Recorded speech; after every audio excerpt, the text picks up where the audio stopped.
CRC Worldviews and News, important news about Christians worldwide.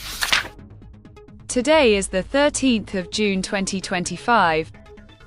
Bob Fu explains that the Chinese government has created another systematic persecution mechanism against Christians. They are not stopped during the worship service.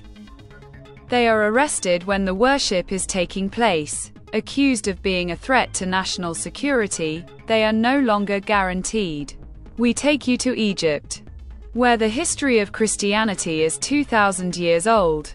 Eric Ouimet explains, there are many churches in Egypt that were built by the early Christian church, but now the discrimination is at its peak. New churches are not being allowed to be built, and many ancient churches are being closed in the name of preservation.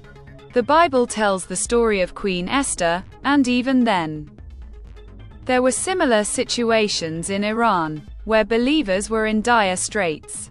Dennis Godwin, while serving in Iran, says that physical violence, mental pressure, false accusations, and imprisonment are being used to stop believers, but God is still strengthening believers today. Edward Peter Degagine says that extremists are wreaking havoc in his church in Syria. They have the support of the government, so they beat, kill, and sexually assault women. There is no change in Syria. Pastor Barnabas says that in Nigeria, he cannot say how many people are missing. He can say with certainty that they were sold as slaves to other countries, and Christians are not being given any justice. Japan is also known for persecuting Christians.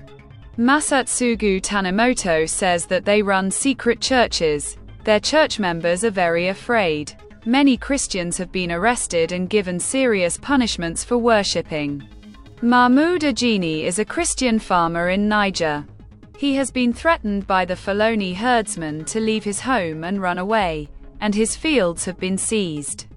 He has been told that if he converts to Islam and joins the group, he will get everything back. However, Mahmoud said that he will continue to follow Jesus.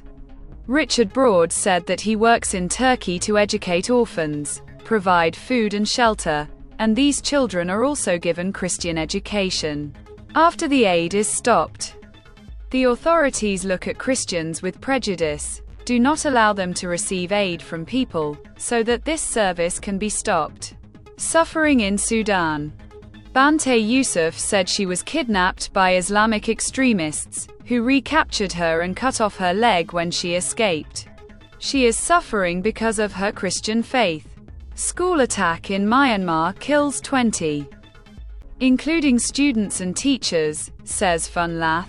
A well-planned attack aimed at harming Christians and destroying their resources. Stay with us for more news.